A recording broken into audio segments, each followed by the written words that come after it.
This is another event in our OJS series, and there will be two more. One is tomorrow, and we will share the links in the chat. And the final event is on the 2nd of December. So this will conclude a series of 10 events. Today, we will present two use cases. One is the University of Barcelona, and Julia Castan Garcia will talk about the University of Barcelona University Press. And the other is about the University of Johannesburg, because Van Zijl will present their use case. They won't be talking about the platforms in details, but they will present specific use cases and technical issues that are related to their platforms. I won't present in detail the presenters. They will tell about themselves as much as they want. Just would like to invite you to use, you can use chat, you can use also Q&A. We will have two presentations, one after another, and then after that we will have some time for Q&A. And we will try to answer your questions as much as possible. Thanks for joining, and over to you, Julia. Thanks, Milika. I'm going to share the presentation now.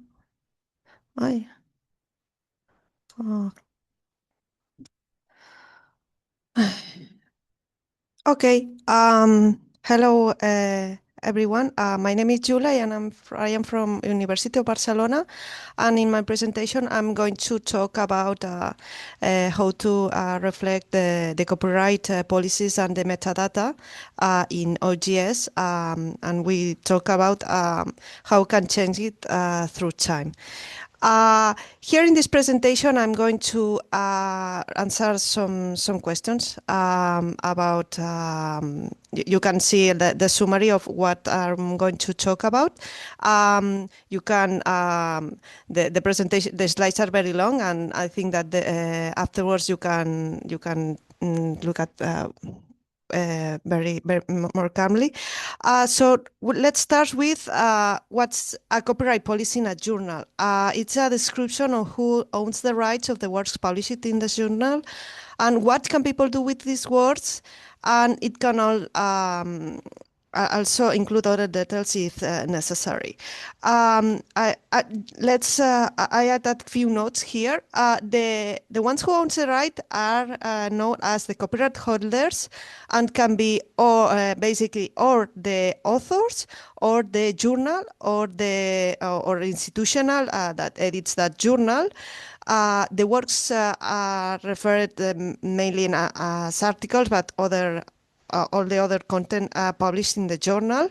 And what can people do is, for example, what are the permissions that for copying, to sharing, to rewriting, or to make profit. And this is what is regulated by the in open access journals with the Creative Commons license, but there are also other licenses.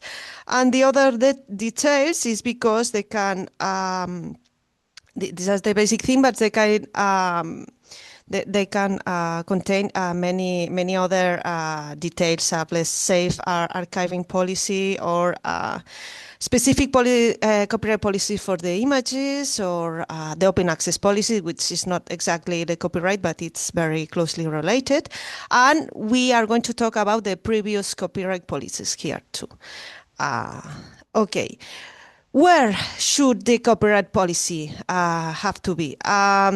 It mainly have to be in three places: the journal website, the article metadata, and the article PDF, or other formats that you use for delivering the full text of the articles. As you can see, you can have the copyright policy like the full explanation with all the text, but you can also show only the key elements that are the copyright holder, the license, and the publication year. It is also advisable to post your copyright policy and open access policy in some specific policy repositories like Open Policy Finder, formerly known as Sherpa Romeo, and other directories like DOAJ, which share this information. So specifically in the OJS, the screenshots I'm sharing is about our OJS version, which is 3.3. But I think in 3.2 it's very similar, and I don't know in 3.5 because I don't know with it yet. So in the journal website, that is what can be publicly see in the website. You can edit in the settings workflow, then submission, and then the author guidelines tab. And at the end of this tab, there it is that the copyright notice. It's a multilingual field, so you can write this copyright policy in full text in various languages. And this copyright notice not only shows in the public website, in the copyright notice, that if you use the default menu structure, it will be in the submissions menu. It's an element of here, but also, but also is in the copyright information that our authors must read and accept before sending a submission.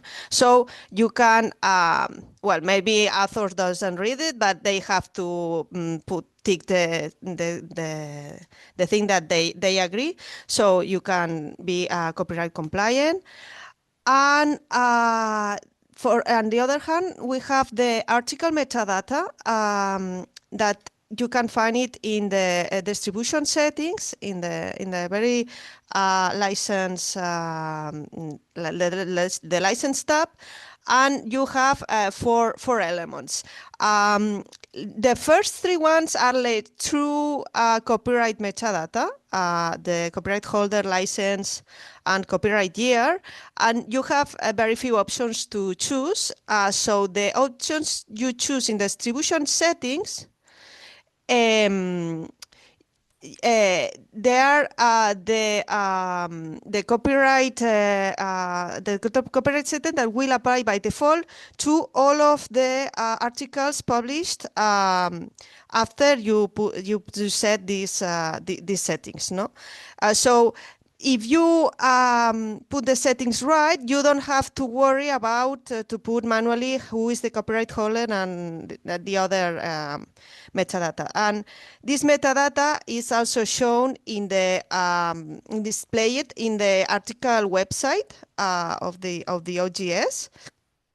But the most important thing is that the metadata can be exported or harvested by OIPMH protocol, or you can export when you activate the DOIs through the Crossref plugin, and also it can also harvest it through other means. And then the fourth element, the license term, it is here, but it's not exactly a true metadata because it is displayed in the article website, but it's not this text is not keep attached with the article metadata. It's just for display. It's just for shown.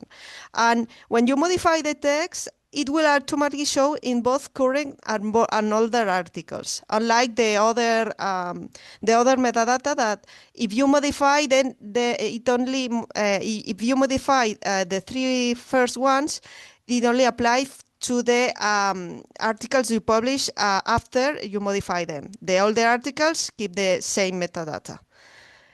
You can think that maybe the copyright notice and the license term are very similar, and why bother to have two fields that are more or less the same? And maybe if your journal have a very simple copyright policy, not very long, short, it is okay to put the same text in both fields. But maybe other journals that maybe have a more long or more complex copyright policy, maybe they don't want to show this copyright policy super long in the article in the article website, and maybe they want to put like a reduced version. And in these cases, it's advisable to refer to that the full copyright policy is in the journal website. And the third place that the copyright policy should be is in the article PDF, other format. Here, if the key elements are here, it doesn't really matter really how it went.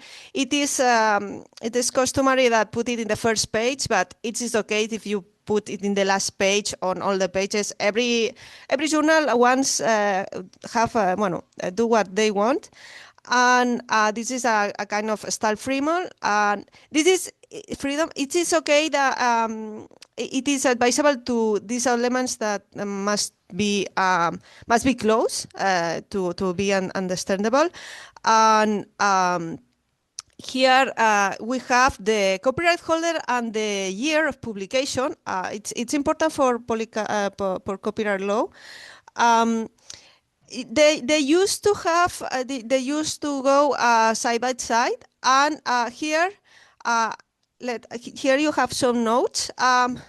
Although the C with the circle is the copyright symbol, maybe some people are used to see it with all rights reserved afterwards, but it is okay to use for works with Creative Commons. There are some journals that use this double C logo for Creative Commons, and it is also okay. And also, there are some of our journals that, to save time in copy edited, they just put authors and the year, and this is also good. And for the journal, or the if the copyright holder is the journal or is the institution, we prefer to put University of Barcelona as the institution, because to manage the rights management, but it is also okay if you put the name of your journal. And about the copyright policy, you can put it the short version, the visual version, and the text version, or a mix of all of them. If you can, it's easy. It's recommendable to put the specific link of this license, and you can also put the link if you're in the license if you in your different languages. And the version is not very important. If you put the 4.0, that it is the present the current version. Here you have different examples of how to put the copyright key elements in a PDF. You can do short, you can do long, or you can do very long. It's up to you, but it is important to that they are in the PDF. So maybe you have maybe you have put you have write a copyright policy in the journal, but maybe this copyright policy doesn't apply to all of the issues published by the journal, because especially in older journals that has a long story, or maybe that started in paper, of maybe started more than 20 years ago when the copyright Creative Commons started. So they necessarily have to have different copyright policies through time.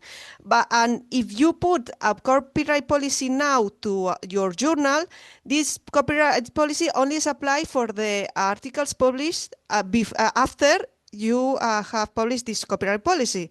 The issues and articles published before this copyright policy, you cannot apply it in retrospectively. And why is important to know the previous copyright policy? There are a lot of reasons, but our journals mostly are interested when they can be indexed in a commercial database that copies the full text, not only the metadata, because copying the full text is an act of that is. It's an act of copyright exploitation for the copyright law, and the journal have the rights or the permission to do that. If a journal, the copyright policy is that the authors are the copyright holders and the copyright, the Creative Commons has any element with no commercial, so these issues cannot be put in these commercial databases. And also, if you recently have tried to start to enter into OJS, they are very specific and very strict with the copyright policy. It has to be very clear for the current and the old copyright policy. And if you are going to, if you want to enter and create an OJS website for a journal that already exists, it is a good idea to look at this and put all the metadata right the first time, and you don't have to correct then. But if a journal doesn't have stated a righted copyright policy, it doesn't mean that there not any copyright policy at all. In these cases, what will apply is the national copyright law of where the journal is based. In Spain, and many other countries, the copyright law are based in the Berne Convention. And in Spain, the default copyright is that authors are the copyright holders and all the works have all the right reservers. So if you don't like this copyright policy or the copyright policy by default of your country, you should write your own copyright policy for your journal. And how can I know the copyright policy of the journal? Because I don't. There are different ways to do it. You can check the older journal issues, because if you have been putting the key copyright elements, as I explained before, in the PDF, maybe there are some clues or some indication of the Creative Commons or the copyright holders. In also the paratext, the cover, the initial pages and the final pages of the journal, that there are sometimes some information, or not the digital version, the paper version, maybe there are details that have need to digitalize it, and they're here. And also, if you have reviewed internal documentation, in our institution, we revise the copyright journal of the journals along the time, but a very important resource is the Internet Archive. This website, it's very interesting because it has been running for a lot of years, and they periodically make like screenshots of the websites, and you can put a website here, and you can see how the website looks in the past, when this page have like a photo of the website, and you can see if the copyright policy was stated a long time ago or not. And then, how can I correct copyright policy information? Well, I already explained how to modify the copyright notice and the license terms. And it is a very common error, that these two fields does not align exactly, or that doesn't show enough information. So it's a thing that you can do it for your journals, and it is clear that this information is easier to change than the metadata, because you only have to modify the text and that's all. But the metadata, it's difficult to change, because you have to change each metadata for each article. So there are two ways to do this change. You can do it manually. This is the case if you don't have a lot of mistakes to correct, or you don't have an IT team, or you don't have IT knowledge of coding about OJS. So you can do it here, but it's a little bit tiresome, because you have to go article by article in the publication tab of the article submission, click and publish, then go to this tab, and then and they modify it, and then save, and then schedule for publication, and then repeat and repeat and repeat. And it can be done, but it's not very efficient. If you have to do this, I put here a little bit of advice. It is interesting to modify the copyright metadata settings when you are working with older articles. You can, when you are working with the current articles, you can always change it back. But this way, when you erase all the previous metadata, and you save and you publish again, the system will put automatically the metadata you want. And sometimes doesn't make if doesn't make the change, you just refresh the navigator, and I see you have to need to erase the copyright holder content in all the language fields, because the year and the other one, and the license, is not a multilingual field, but the copyright holder, yes, it's a multilingual, and you have to erase by one. And well, it's just I'm just skip it fast. These are like a ghost field in language fields that maybe if you your journal have been running a lot of time in Node.js, maybe in the past the forms and the language setups have more languages that in today, and that could be like hidden fields rated that you cannot see, but they exist, and the systems know that exist, but you cannot move it. So I explain here how to do it. You have to change the setup of the languages until you find the hidden information, and then you can put when you have modified this, you can just put the setup language before. So this is the main thing I wanted to share today, but I think that the long introduction was necessary. We have found a semi-automatic way to do it. You can do that if you know like a little bit of coding or IT knowledge, or you have an IT team that can do it. To be honest, I am a librarian and I don't have IT knowledge, so all the technical things I'm going to share is how the IT team told me. So I cannot answer a lot of questions about this, but I am going to share. Our IT teams use MySQL Workbench, and with this,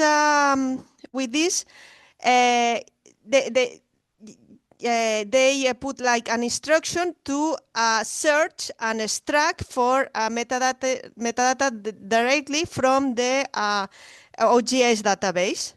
And this metadata can be can be extracted and exported to CSV and converted into a file that it's easy to manage. For example, this is an Excel file, but on OpenOffice, I think it also works. So they give us this file with all the key information, and since we have already researched when the copyright policy changed, this is the current copyright metadata, and this is the new copyright metadata, and just copy paste the the new fields, and we give back this file fill it, and then the IT teams convert the file into a readable file again, and use a PHP script to read and provide the new data in the OJS databases. I'm sorry, you will have the presentation, so you can copy and paste this if it is useful for you. You can also edit. And then just at the end of the presentation, I'm going to present my institution. I am from the University of Barcelona, and we have a scientific journal portal of our journal. We have 67 diamond journals, but we also have almost 30 dead journals that are not longer active, or we also digitalize older journals that for they to see it better. And well, we have a UB regulation about journals. It's that journals must comply. If they don't, we don't give money. And they state like a minimum quality standards. And they have to be have a Creative Commons license, a clean and a clear copyright policy. Oh, sorry, policy. And but the journals can choose which license and which copyright holder they want to know, they want to have. And I also share to you a link with text model to write the copyright and open access policies in different languages. And thank you very much. And that's all. I'm going to ask the question at the end. Thanks. Thanks, Julia. This is a very useful presentation because I would say that 30 to 50% of journals are facing issues with displaying copyright information. So this is really, really relevant, and I'm glad that the presentation will be shared and that people could be able to copy the code and see the tiny tricks. We have one hand raised, but if it's not urgent, perhaps we could wait until the end. And please do use chat and Q&A for the questions. No questions so far. Shall we proceed to Vilkos's presentation, and then we will take some time for questions. Over to you, Vilkos.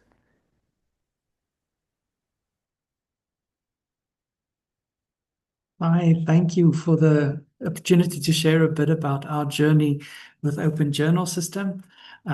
Just to reiterate, so this is my experience of our OJS, how we work with it. I know many different people might work differently with OJS, but this is just our experience. So just shortly about UJ Press. Well, the things that I'll be sharing about our best practices or use cases is firstly, hosting a multilingual journal, how we worked with that. Secondly, how we worked with our BKPPN plugin to organize our archiving, and then how we activated the reviewer credits plugin and how we work with that. And then lastly, how we ensure a complete ISSN agency record for our journals through Open Journal System. Just some background about UJ Press. So we're the University of Johannesburg's press based in South Africa, in Johannesburg. We've been operating for 4 years now. We publish both gold and diamond open access books and journals. So we've got a books and journals program. We use Open Monograph Press for our books and Open Journal System for our journals. And then we try to let there be no barriers to access for publications regarding authors and readers. So we make publishing accessible for all the audiences. Then in terms of sustainability, we use cross-subsidization, and we also offer publishing services for books and journals to supplement income. Just a bit of our journals platform. We have 26 open access journals at the moment hosted on our OJS platform. 20 of them are Diamond Open Access journals. 12 of them are DOAJ indexed, and some of them are working towards that because they're newly established journals. And then we also have selected journals available in a variety of languages, including English, French, Spanish, and Portuguese. The latest journal that we added to our platform is Global Township Studies Journal. So this is our journal site where we host our journals. And these are a few of our journals. So multilingual journals, one of our journals, the Clinical Sociology Review, is published in English, French, and Portuguese. And just the technicalities regarding that, we had to make sure that the whole site is available in all 3 of the languages and that all of the pages are translated into all of the languages. We also had to ensure that the journal has an editor for each of these languages so that they can take the articles through the review process as they come in those languages. Then we also have to make sure that the article metadata is available in all 3 of the languages to ensure that it's accessible to a variety of audiences. And then also when we publish the article, we have to make sure that we indicate correctly which language this article is in. And also if we offer different galleys, we have to make sure that each galley is marked correctly. Then in terms of formats, we make sure that we offer our articles in PDF and EPUB format so that it's more accessible. And lastly, we're working towards an XML-based workflow where we will be able to offer XML JATS format as well. I'm going to move out of the presentation to show you the Open Journal site of Clinical Sociology Review, just making sure that you're seeing the site. This is the site where we offer it in English, Spanish, and French, and Portuguese. So people can choose, and then the whole site is available in that language. I'm also going to show you an example of one of the articles, the current issue, where we loaded the articles in the different languages. So here we indicate the PDF and the EPUB, which is in English. Then we indicate that this is in French. And it also indicates the downloads for each of these versions of the languages. So then I'm also going to show you the back end where we set it up to show you how the multilingual options work. I'm going to go to one of the published articles to show you the metadata of it and how it was loaded.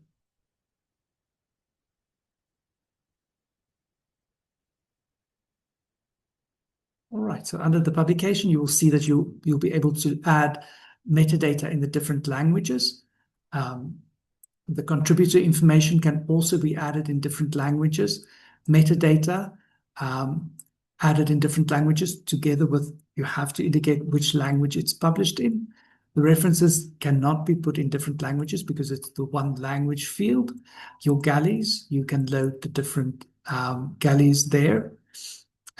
Your permissions as well, you have different language options there. You can populate all 4 different languages. So just to make sure that you, in all of your articles, do load all of the languages where there's differences in the languages. All right, I'm going to go back to the presentation now.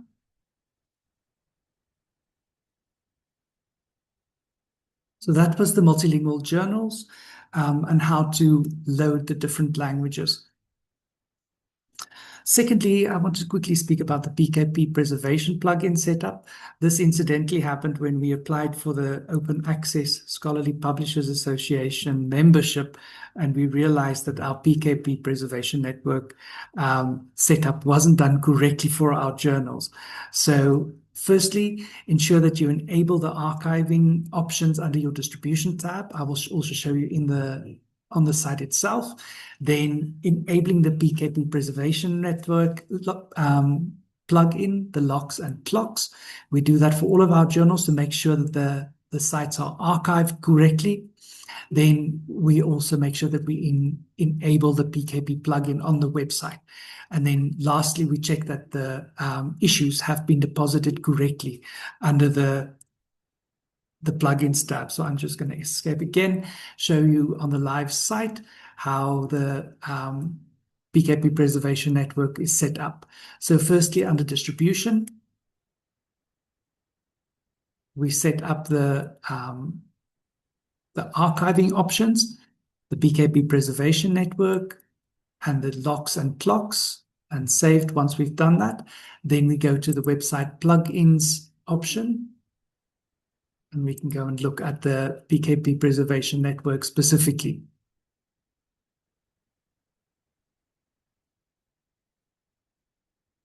So scrolling down to the PKP preservation network, settings first, to make sure that you've accepted and acknowledged all of those things. If you are comfortable with doing that, the OJS automatically issues a journal identifier for you. And once you've saved it, you'll be able to check what the status of your PKP preservation network is, and that all of your issues have been submitted. If you change data, you can resubmit them to the PKP preservation network to update that. That is just to make sure that your PKP is set up correctly. Going back to the presentation again. So the reviewer credits module is the next thing that I want to share. We found that a lot of our journal editors are having trouble finding reviewers, acknowledging the reviews that they have done, and in some cases, remunerating the reviewers for the work that they have done. And the reviewer credits plugin is a very useful tool. I know that Web of Science also has a reviewer module that you can add to the Open Journal system. We chose the reviewer credits module as it's an open access or freely available version firstly, but you can also upgrade to the paid version where you can remunerate reviewers and then be able to add much more reviewers to your process. So the steps would be firstly to create a reviewer credits profile on reviewer credits for your journal or for your press. We have added a profile for our press and then added all of the journals.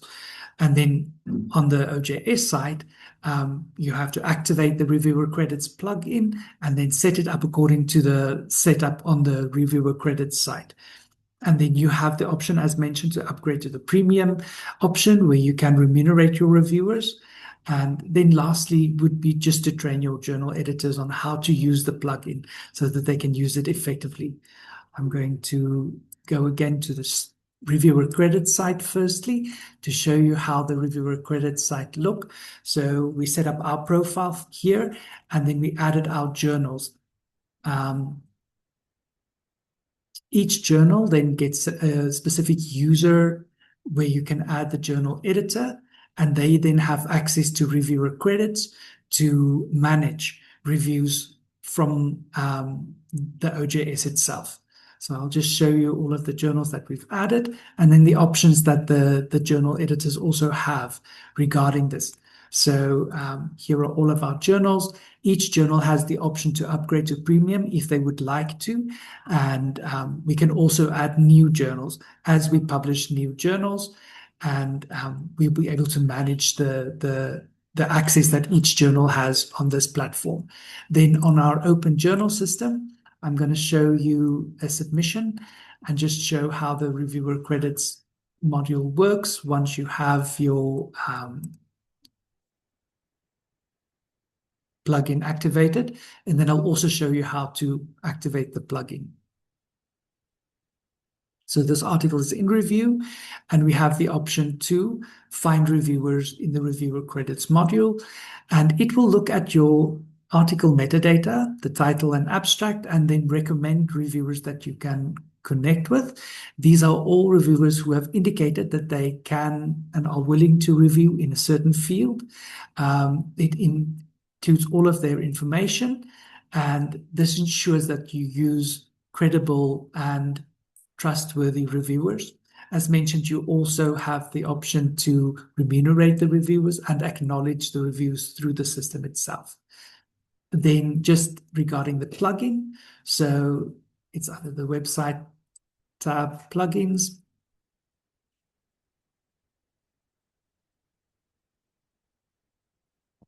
Another useful thing that I can mention is that when you load your reviewers, ensure that their ORC IDs are also loaded so that they get an acknowledgement on their ORC ID profile once you've acknowledged the receipt of the review. So the reviewer credits module is located here. We've activated the module, and we also go and set it up according to the details. So on the reviewer credits site, we have user details with a password that's uniquely generated by the site, and then you can activate options as you would like them for that specific journal. So that's just a useful tool for us in order to manage our reviewers, specifically with journals that get very high submission rates.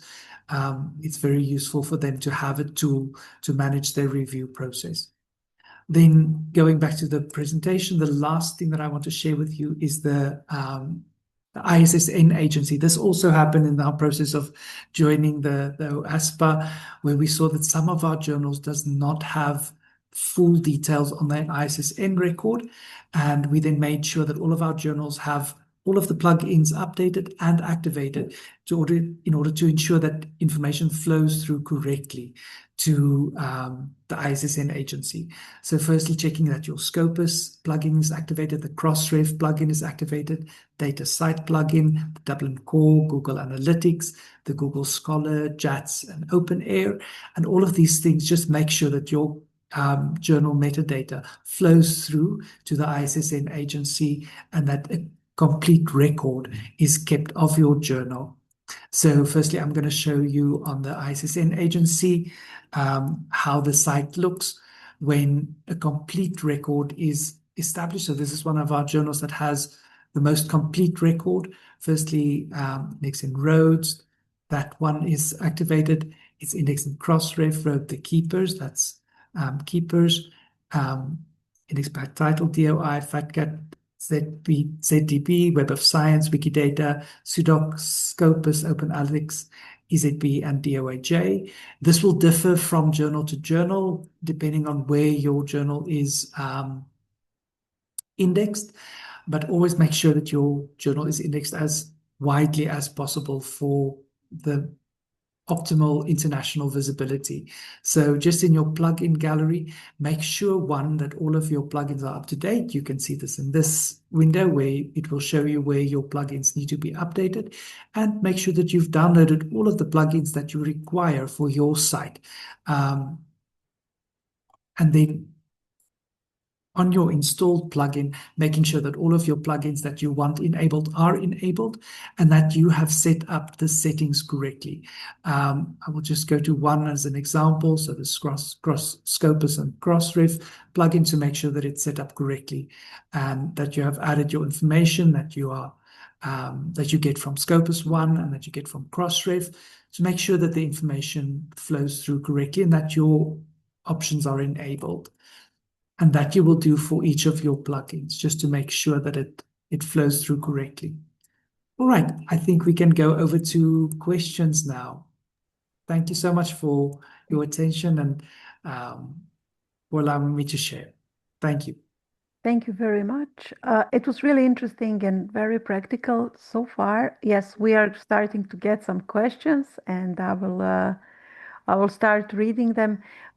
Thank you. I think that this will be really, really useful to many, because those are those tricky issues. People sometimes set up a platform, it looks fine, but they don't pay attention to details, and we have those glitches with copyright information, and yeah, with not delivering the copies to the preservation services, etc. We have one question so far. How are you planning to produce XML galleys? Mm.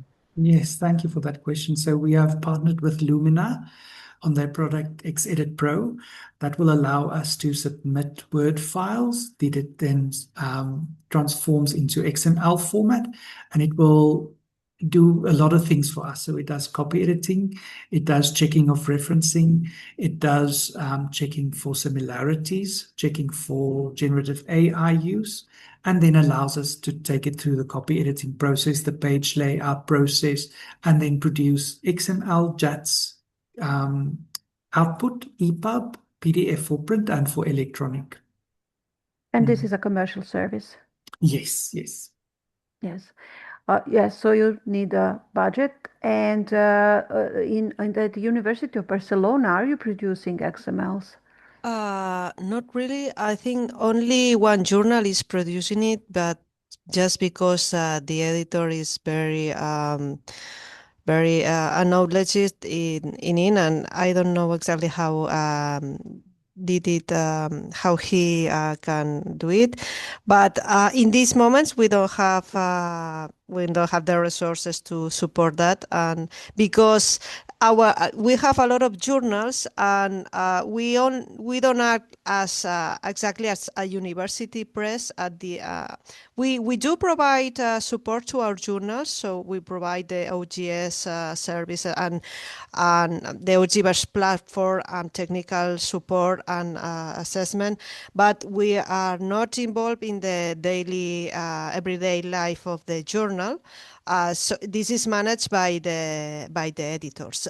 The university give them some funding, and the editors decide what want to do with this funding. Some of the editors edit with do the copy editing of the printing in paper of the journals with our own university press, but it is like a paid service from the university, and not all the journals do it.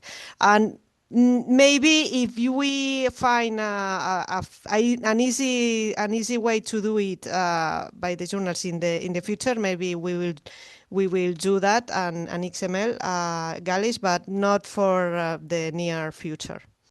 Thank you. And Elena has just shared a link to one of the services that we presented in one of the previous webinars. It's a free service, but unfortunately there is a limitation that you need to have access to EduGain in order to use it, but it's completely free. So if you manage to have an EduGain access, then you can freely register and use it. William you raised his hand previously, and now there is a mention of his name in the chat. So William, if you want to ask a question, perhaps we can let you talk or not. So please just indicate if you want us to let you talk. I have a question because today we were talking about, we were mentioning some plugins, and there are free plugins, there are commercial plugins, and sometimes we hear from journals that they would like to buy some plugins. So if you're using plugins, are you using mostly the free ones, or also you're paying for commercial plugins? And if you do, can you recommend some of those to us? So I can start, for example. I think that the only paid plugin we use is the Crossref plugin to activate the DOIs. Until some months ago we do it like externally, but now we do it from the same OJS. But it is paying the same Crossref membership to activate the DOIs. So I'm not sure if this counts as a paid plugin, but this yes. But we mostly use free plugins, but our IT team always tell me that always test the plugin that works well without our OGS version before to apply happily with all the journal, and they tend to it's better less plugins and that works well, and when you upgrade the OJS version, that you don't have a lot of problems to migrate a lot of plugins that maybe that will not longer be on service, that a lot of super flashy plugins that maybe they have not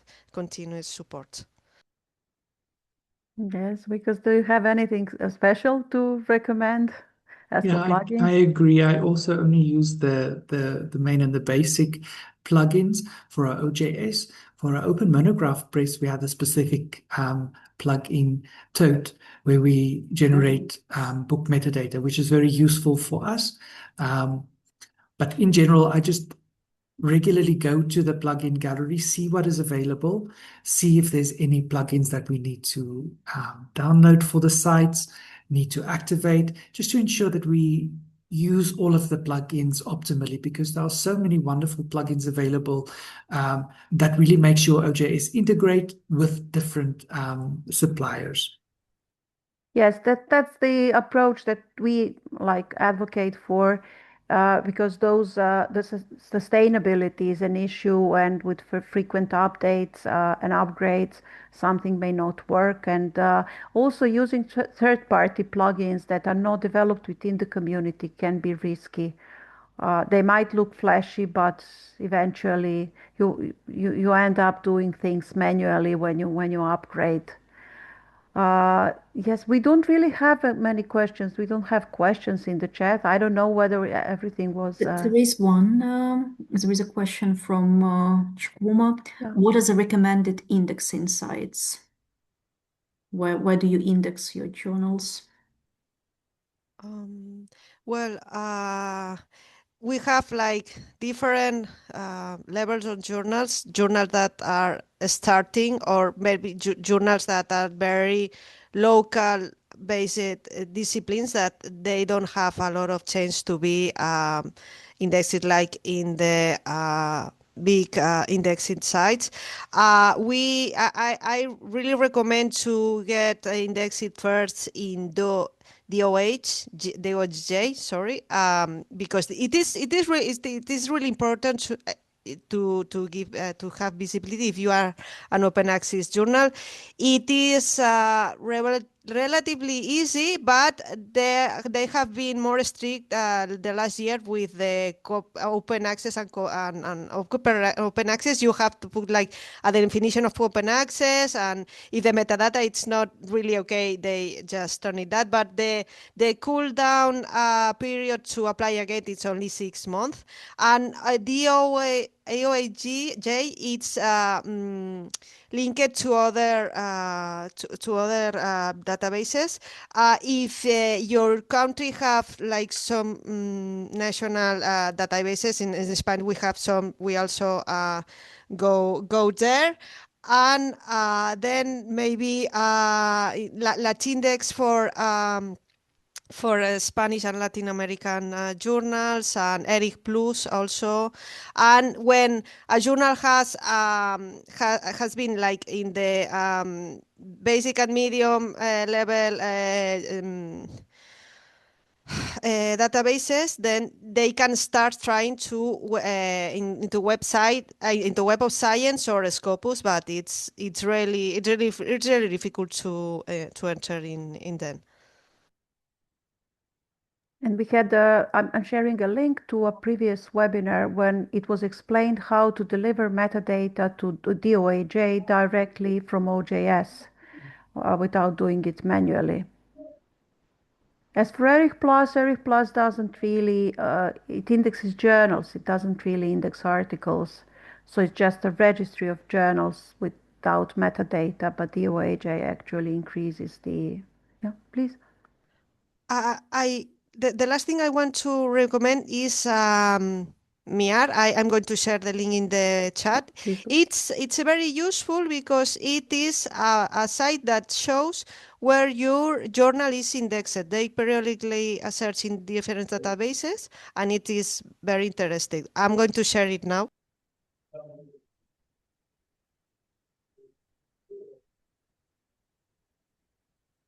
You can talk if you want. Yes, we don't have any additional questions. except for announcing the further webinars. I would have, but we are running out of time. I would have some additional questions, but we can continue the discussion elsewhere. Thank you very much. This is just Julia, please. I think that there is a question that a person is not using currently OJS and it is interesting to see how it suits your current waveform. The good thing of OJS is that you can use it on, you can start use it only as a display to publish your issues, but you can keep doing, like if you are doing the review process by email over other places, you can do the review process in other by other methods, and you can only use it to publish the journals, the issues and the articles, and then maybe you could start like receiving the submissions through there, and maybe you can then you are confident enough to use the reviewing the edit all the editorial workflow, but you don't need to. You only have to use what it is useful for you. Yes, it's modular And what's good about OGS that it's really set up according to current best practice standards. So as long as you use it, you don't, as you use it properly, as when you set up everything properly, then your metadata are standardized and could be easily picked up by indexing services. So it's really helping you to integrate better with other scholarly communication resources. And Pep says, before applying the OAJ, I strongly recommend to read carefully the conditions and make changes to your OJS if necessary. Yes, that's true. And those, yes, the consistent display of metadata and everything in OJS might be a challenge. And if it's like, if only technical people are involved without somebody, for example, librarians or editors checking this thoroughly, this might be an issue. Yeah, and there is, thank you. Wonderful. I have to consider it as a response. I'll share a link to tomorrow's webinar, but also we will have another webinar on the 2nd of December, and that one will deal with the Portuguese platform, the national platform, and also the University of Minho platform. So you are very welcome to attend both. And after that, we will work towards updating uh, the guide that we developed in AFL about OJS, and we will include the practical advice and the recordings and presentations from this webinar series in this updated version. So we hope to publish it early next year. So thank you very much for contributing to this, and I hope we will keep in touch. OJS will continue developing. It's a very promising platform, and very much actually very much effort is invested in its development. And after some time, we may rerun a series with additional new tips and innovative plugins and features. So thank you very much once again. Last chance to ask a question.